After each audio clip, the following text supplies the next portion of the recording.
People for years just dey open secrets don't they come out.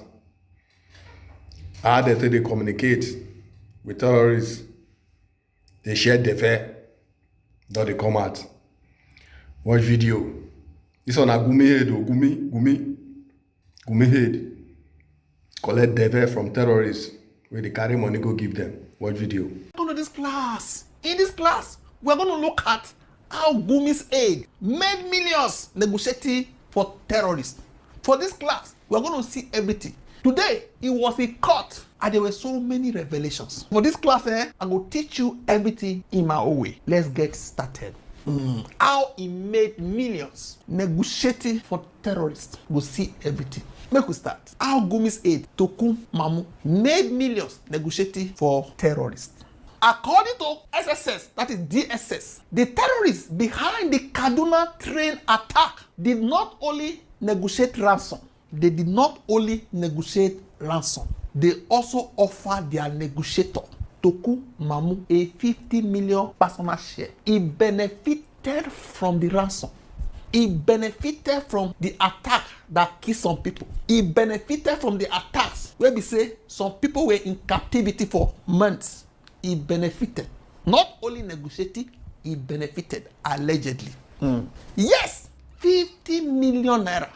If you know here and where, officially. The offer came from Shugaba, the leader of the terrorist group that attacked the train during Muhammadu Buhari. Gunmen have released 11 passengers who were abducted during a train attack in northern Nigeria at the end of March, a government minister has said. However, dozens are thought to remain in captivity. Armed gangs, known locally as bandits, attacked the train near the northern city Kaduna on March 28th. Video released by the suspected bandits has since shown a number of people in captivity who identified themselves as passengers from the train. And I'm talking on behalf of the students. Government should ease our crime into our aid. Thank you. Which school are you? I'm a student of Kaduna State University. What is wrong? What is wrong? I'm not from In which state? Kaduna State. Where are you staying? I'm schooling in Kaduna State. Which place? Agriculture. We will have a listening ear and accede to what the populace are talking about. Oh, my name is Abibiji. I was going to Kaduna for IHU. Mu ne fasinja da muka taso daga Abuja zuwa Kaduna ranar Litinin. Akwai tsoffi wanda yake ma ita gwamnati da a dalilin da muka shiga wannan hukunci na rayuwa. See, this was not guesswork. It was played in court. Now court matter with the talk so. From real voice note, taken from Mamu's phones and tablets. This thing with the talk so now evidence where they tender for court. No be say anybody they guess. Okay? The phone message. Waiting in the phone. In the first voice note, Mamu fixed a date for ransom delivery. Say on so date I will deliver the ransom from the family of the victim. In the second, Shugaba praised him, the head of the terrorist, the leader of the terrorist group, praised him. They told him, remove 50 million naira for yourself from the ransom money before you give us. Come off 50 million naira. You have done a great work. In another voice note, their spokesperson, Baba Adamu, asked him for speakers, help us buy speakers, and a public address system for their preaching. And they also asked him to teach them something shocking. What was that thing? How to open a website for their terrorist activities. As I said, they thank him for good negotiation. Then, the secret instruction. What is that? But the court has something more serious. What did they hear? Something the government called key part of the case. What is this thing? Make I show you. According to the government, Mamu advised the terrorists not to negotiate directly with the government official committee. Don't negotiate with them because at that time, when there was opera, people they shout, family they cry. Government set up a committee to negotiate with the terrorists. He told them, say, don't negotiate with them. And this committee was set up by the chief of defense staff then. To do what? To handle talks for the release of the victims. Instead, he told them, say, make them negotiate directly with the families of those in captivity. No talk to the government committee. Negotiate with the family so that I go dey involved in the negotiation. The government told the court this change gave him personal access to ransom discussions, confirmations, and deliveries. And that shit from official negotiation to private family middleman negotiation benefited him financially. This is the allegation at the center of the case, in case you don't know. Next, airport scene at Egypt. When Mamu was intercepted in Egypt because he come up from Nigeria, be like say, no say, they don't dey trail am. Then they call interceptor. Be like say, they call make call from Nigeria, say, arrest him. That was on his way to Saudi Arabia. He made a phone call while they heard him. He placed a phone call. What was in the phone call? Not a normal call. He told his in-law, Mubarak Tinja, to move cash, cars, and valuables from his house, because if they see this thing for my house, where I go talk say I get the money where I take buy them. Move them fast, Mubarak, move them fast. They don't hold me for Egypt. Move them fast before security agents arrive. When they hold am for Egypt, he know why they hold am. No say na Nigeria government, na their hard work be this. Quickly call home. Abeg go fast. Guilty conscience. Luckily, SSS traced everything back. They traced everything.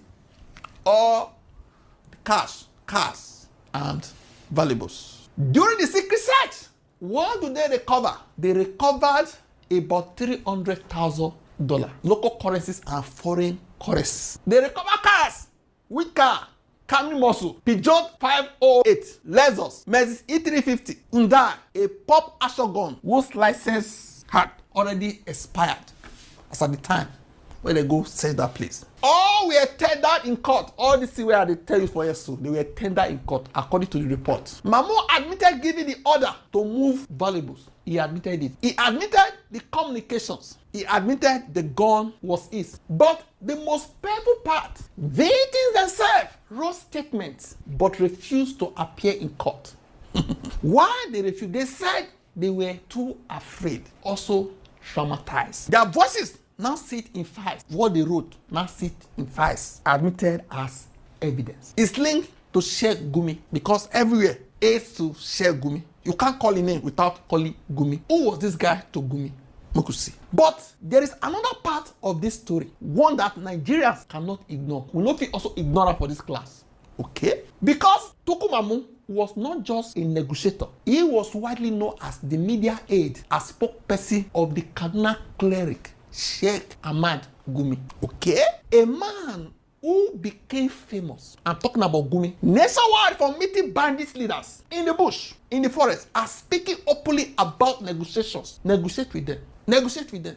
He's still saying it tomorrow. And as you can see in this class, one of his aides is an expert negotiator for terrorists. The man who defended them everywhere, I'm talking about Sheikh Gumi. This person, Tuku Mamu, na he aide. Mamu arranged interviews for Gumi. He issued public statements on Gumi's behalf. He handled communication with journalists on his behalf. And he appeared with Gumi at several public engagements, including some of the cleric's notable visits to bandit-controlled areas. So when the SS told the court that the same person handling Gumi media work was also exchanging voice notes with the trained attack terrorists, Nigeria people, how did Gumi's spokesman, the man who communicated for him, became the one accused of receiving ransom, also collecting his own share without rejecting it, even advising them don't talk to government directly, talk to the family, because as long as they want to talk to the family directly, they will involve it. And they agree. You are not even canceling them or what to do. This question is still waiting for answer. What is going on in the cycle of the Gumis? As you can see, March 21st, 2024. Who is Tuku Mamu? Gumi's aide indicted for terrorism financing. Maybe me put Gumi's name. If you call this name, you must call Gumi. This name is complete for media if you don't put this name. Because now they tell no one. As you can see, Sheikh Gumi's aide, Tuku Mamu, thwarted Nigeria government's efforts to release adopted train passengers. Made victims pay $200,000. Presidential committee member, now they stayed this thing so against this man. This was October 7th, 2022. As you can see, Gumi's aide, Tuku Mamu, told terrorists to demand money before releasing Abuja Kaduna train passengers. DH2 committee member reviews, just showing you evidences No be me manufacture these things. This is an instance of another aide entirely. We don't know his name. Oh. This woman don't talk the name. Oh. Allegedly, this woman. That time, they kidnapped college students for Kaduna. And this woman, they kidnapped her pikin. And then they tell her, say, allegedly, according to the woman, go Gumi's house, so they go fit help you. Now you go there. They call one full animal where go help her negotiate. And you I just they do meeting, they do committee meeting, then carry us to Gumi's side and we do meeting. He said we could meet Ahmed. I forgot the name. They invite one thing that they come and we gather money, almost 800,000. We give her. He said that one is a transport motor. And I started crying. He said me and be wisdom and don't have husband.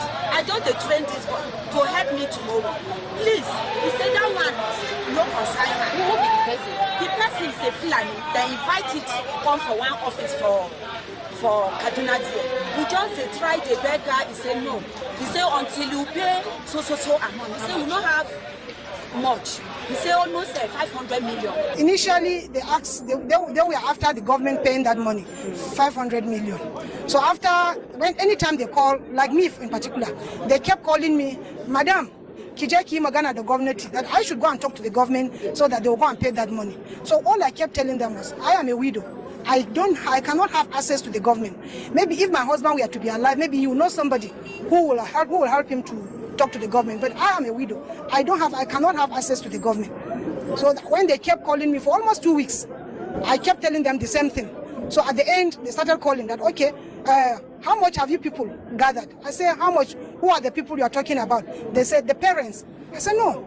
We are poor people. Most of us are widows, and even those that have their husbands and those that even have their wives, they cannot. They are petty. They are peasants. So they don't have any money to contribute. So he said, oh, people, if government does not pay, I said, all we are trying to do is to see if the government can assist us. Okay, are you saying that if the government does not pay, you people will allow you leave your children? Okay, we have already killed one. That was what he told. Just as an instance. What did they go on for Nigeria? Before we leave here, flashback of 2022 attack. Remember that the attack where happened for March 2022. Now train were full of innocent Nigerians. 8 people died because of this terrorist attack.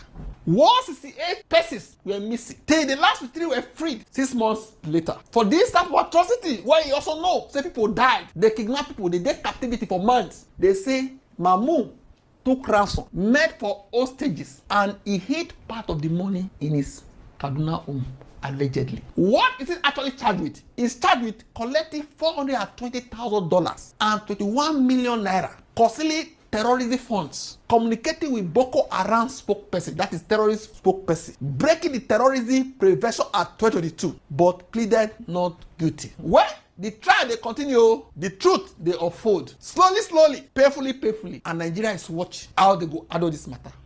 Okay, this is the story of the Kaduna train attack ransom. This is the story of the 50 million offer. This is the story the court is now hearing. One voice note at a time. My people, stay alert, make we see, stay informed, and Nigeria must never forget. Okay, if you want to read the news, can run straight to Premium Times. Go read them. Also, you can read it here too. That is Sahara Reporters. How terrorist negotiator Toku Mamu received 50 million naira from bandits leader wanted to create website for them. DSS witness. What do you think?